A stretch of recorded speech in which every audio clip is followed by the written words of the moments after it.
27개국 4억 5천만 명의 사람들, 그리고 24개의 공식 언어. 2002년 유로화가 공식적으로 사용되면서 유럽은 하나의 정치 경제 공동체가 되었습니다. 인종도 말도 삶의 방식도 다른 유럽의 여러 나라 사람들은 어떻게 하나의 공동체가 되었을까요? 그것은 유럽이 오랜 시간 동안 하나의 공통된 문화권을 형성해 왔기 때문입니다. 그리고 그 역사는 서양 미술사의 시작과 깊은 관계를 가지고 있습니다.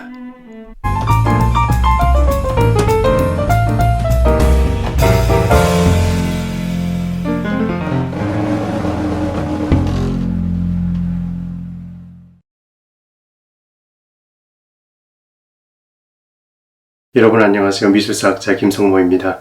앞선 6편의 영상에서는 본격적으로 미술사를 시작하기에 앞서 필수적으로 알고 계셔야 할 기본적인 개념들 중 가장 중요한 것들만 간추려 보았습니다. 미술에 대해 이야기하는 다양한 방법들이 있을 텐데요. 예를 들어 특정 미술가의 생애를 다루거나 미술사조 혹은 기법 등을 다룰 수도 있을 텐데요. 아니면 흥미로운 주제를 선택해 미술에 대한 이야기를 풀어갈 수도 있을 것입니다. 그러나 미술사 공부에서 가장 중요한 것은 미술이 어떻게 시대와 작용하며 미술의 역사를 구성해 왔는지에 대한 거시적인 통찰력을 갖는 것이기 때문에 저는 가장 스탠다드한 방식으로 우선 시대별로 미술사를 천천히 짚어가도록 하겠습니다. 미술사 흐름을 시대별로 정리한 도표를 하나 보여드릴 텐데요. 일종의 내비게이션이라 생각하시고 외워두시면 길을 잃지 않고 체계적으로 미술사를 공부하시는데 유용한 도구가 되리라 생각됩니다. 서양 미술사는 고대 후기를 지나 중세, 르네상스, 바로크, 신고전주의, 19세기 초반 낭만주의에 이르게 됩니다. 미술사의 큰 흐름에 대해서는 네 번째 영상에서 정리해 두었으니 참고해 주시기 바랍니다. 19세기 중반부터 현대미술이 시작되는데요. 수많은 사조들이 동시에 생겨나 빠르고 복잡하게 미술사가 진행됩니다. 현대미술에 대해서는 차차 말씀을 나누도록 하고요. 오늘은 서양 미술사가 시작되는 후기 고대 로마 시대에 대해 살펴보도록 하겠습니다. 그리고 영상을 통해 부족한 부분은 제가 운영하는 네이버 블로그 미술사 박물관을 방문하셔서 보다 많은 글과 도판을 참고해 두셔도 좋을 것 같습니다. 후기 로마 시대에는 4명의 권력자가 영토를 분할 통치하는 테트라키아, 사두 정치가 시행됩니다. 권력의 속성상 누군가는 나누어진 권력을 독차지하기를 원합니다. 4명의 통치자들 사이에 정치적 갈등이 고조되면서 권력을 독차지하기 위한 전투가 일어납니다. 312년 10월 28일 콘스탄티누스 1세와 막센티우스는 로마 밀비우스 다리에서 최후의 전투를 벌입니다. 전투가 있기 하루 전날 콘스탄티누스는 꿈에서 신비한 경험을 하게 됩니다. 하늘에서 십자가를 든 천사가 내려오더니 이 표시 안에서 승리를 거둘 것이라는 계시를 내려줍니다. 이를 기이하게 여긴 콘스탄티누스는 방패와 깃발에 십자가 표시를 새겨 전투에 나섰고 정말 효력이 있었던지 막센티우스를 크게 무찔러 로마 제국의 단독 황제가 되었다는 설화가 전해집니다. 이렇게 승리한 콘스탄티누스는 기독교를 적극적으로 수용했고 313년 밀라노 칙령을 공포함으로써 기독교 신자들의 자유로운 종교활동을 보장해 주었습니다. 이 일은 유럽을 하나의 종교로 통합하여 기독교 중심의 유럽 문화권을 형성하는 데 중요한 역할을 합니다. 황제를 신처럼 섬기는 로마 제국의 관습을 거부했기 때문에 기독교는 오랫동안 박해를 당했습니다. 그래서 기독교인들은 박해를 피해 지하 무덤 카타콤바에 숨어 예배를 드립니다. 벽면에 자신들만 알아볼 수 있도록 상징적인 대상들을 그리기도 했습니다. 그런데 공식적인 종교활동을 할 수 있게 된 기독교는 하나의 중요한 문제를 해결해야만 했습니다. 지금까지는 숨어서 예배를 드렸기 때문에 특별한 공간이 필요 없었지만 이제는 다수의 군중이 함께 모여 예배드릴 넓은 공간이 필요했던 것입니다. 신성한 예배를 드리는 장소이니 아무 건물이나 개조에 쓸 수도 없는 노릇이었습니다. 그렇다고 이교도들이 섬기던 신전을 교회로 바꿔 사용하는 것도 쉬운 일이 아니었습니다. 더군다나 신전 내부는 기둥으로 둘러싸여 공간이 좁게 분할되어 있어 다수가 모이기 어려운 구조였습니다. 그렇게 찾은 곳이 바실리카라고 부르는 실내 공공장소였습니다. 사람들이 물건을 사고 파는 장이 열렸고 가끔 재판도 진행되던 곳이었습니다. 군중들이 모여 함께 예배를 드리기에는 장방형의 넓은 바실리카가 제격이었습니다. 콘스탄틴 대제는 이러한 바실리카의 건축 구조를 본따 몇 채의 교회를 로마에 지었습니다. 그중 가장 중요한 것으로 지금은 존재하지 않는 옛 성 베드로 대성당이 있습니다. 베드로의 무덤 위에 지어진 지금의 성 베드로 대성당이 위치한 그 자리에 지어진 첫 번째 교회입니다. 옛 성 베드로 대성당은 360년경 완공되었고 1505년경 신축을 하면서 허물어졌습니다. 이 교회는 훗날 지어질 바실리카 형식의 교회 건축을 위한 전형을 제시해 주었습니다.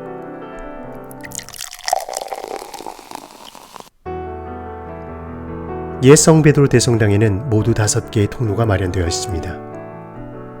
회중석이 놓이는 가운데 통로를 네이브, 주랑 혹은 신랑이라고 합니다. 측면에 있는 통로를 아일, 측랑이라고 부릅니다. 각각의 통로들은 줄지은 기둥으로 공간이 나누어져 있습니다. 옛 성 베드로 대성당의 경우 주랑의 높이가 측랑보다 높다는 것을 확인할 수 있습니다.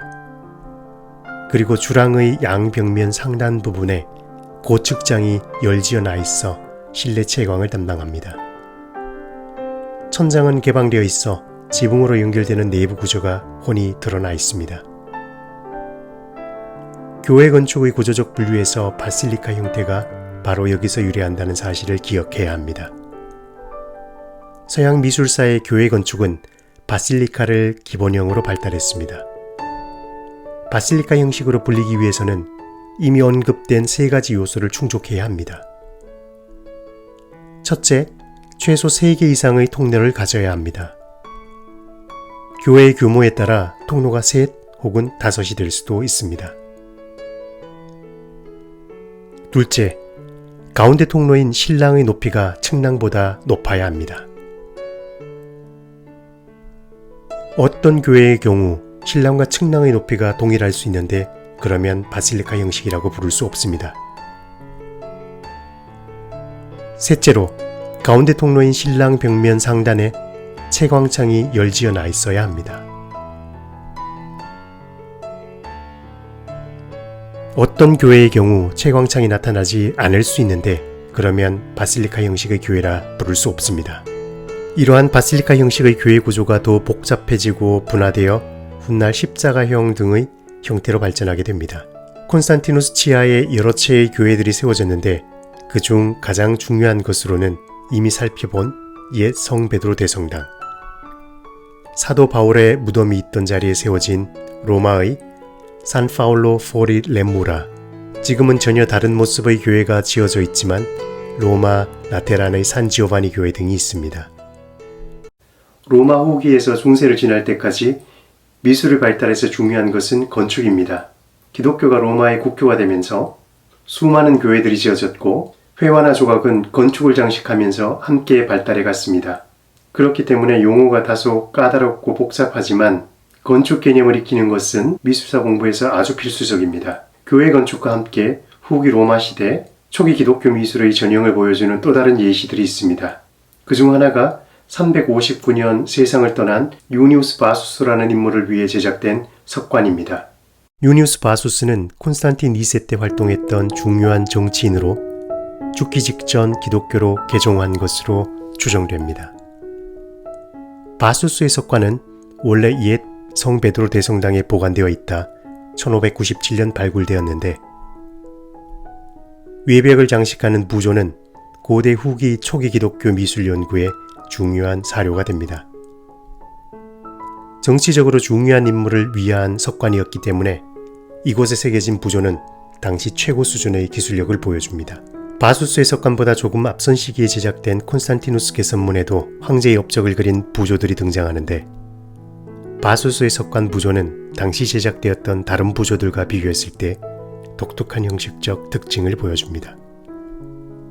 각각의 장면들은 둥근 기둥으로 분할된 독립된 공간에 묘사되어 있고 아래 위 이중으로 배치되어 있습니다. 그리고 평면적인 개선문 부조보다 훨씬 입체적으로 조각되어 있다는 특징을 보입니다. 석관의 정면은 모두 10개의 구획으로 나누어져 있고 그곳에는 신약과 구역 성서의 장면들이 나타납니다. 상단부 가운데 부분에는 그리스도가 왕자에 앉아 계시고 좌우로 베드로와 바울이 등장합니다. 율법이 쓰인 두루마리를 베드로와 바울에게 전달하는 이 도장을 율법의 수여라고 합니다.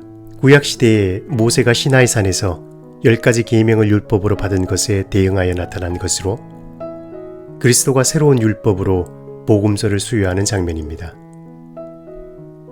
이처럼 기독교 미술의 도상적 의미를 해석할 때는 구약과 신약 사이의 예표론적 관계성을 고려해야 하는데 구약은 신약의 예언, 신약은 구약의 완성이라는 신학적 해석의 체계가 있기 때문입니다. 예컨대 뱀의 유혹에 넘어가 선악과를 먹고 인류를 타락해 한 이브는 구원자 예수의 어머니 마리아와 예표적 관계에 있고 고래 뱃속에서 3일을 머문 요나는 죽은 지 사흘 후 부활한 예수 그리스도와 예표적 관계에 놓여 있습니다. 바수석관의 부조는 율법의 수요 도상을 표현하는 가장 오래된 작품 중 하나인데 또 다른 예시로 4세기경 제작된 밀라노 산로렌조 성당의 모자이크와 역시 4세기경 제작된 로마 산타 코스탄자의 모자이크에서 율법의 수요 도상이 나타납니다. 이곳에서 발견되는 공통된 특징은 그리스도가 수염 없는 젊은 청년으로 묘사되었다는 점입니다. 10개의 장면 중 4곳에는 구약의 장면이 묘사되어 있는데 뱀의 꼬임에 넘어가 선악과를 먹고 타락한 아담과 하와의 모습과 늦은 나이에 얻은 아들 이삭을 제물로 바치는 믿음의 조상 아브라함의 이야기, 온갖 시험과 고통을 감내하면서도 믿음을 지켰던 의인 욥과 2명의 친구들과 함께 사자굴에 던져진 다니엘의 이야기가 묘사되어 있습니다. 나머지 5 공간에는 신약 성서의 장면이 묘사되어 있는데 나귀를 타고 예루살렘에 입성하는 그리스도, 재판을 받는 그리스도와 자신의 손을 씻는 빌라도의 모습이 나타납니다. 그리고 체포되어 끌려가는 바울을 주제로 한 장면이 묘사되어 있습니다. 석관 양측면에는 로마 전통의 모티브로 부토들이 나타나 포도 수확 등 각 계절별 행해지던 일들을 표현하고 있습니다. 바수스 석관에서 관찰되는 것처럼 초기 기독교 미술에서는 그리스도가 로마 황제나 철학자의 모습으로 표현되는데 이러한 현상은 당시 미술의 형식을 로마의 다른 종교나 세속적 모티브에서 가져왔기 때문입니다. 이렇듯 초기 기독교 미술을 살펴볼 때에는 기독교적 내용을 표현하기 위해서 그 형식을 어디서 가져왔는지 밝혀내는 것이 중요합니다. 이상으로 고대 로마 후기 초기 기독교 미술에 대해서 살펴보았습니다. 다음 영상에서는 거대한 로마 제국이 동서로 분열되면서 수백 년 동안 혼란의 시대를 겪은 서로마 제국과 찬란한 문화를 꽃피운 비잔틴 제국의 미술에 대해서 소개해드리겠습니다. 질문 있으시면 언제든지 댓글로 남겨주시기 바랍니다. 시청해주셔서 고맙습니다.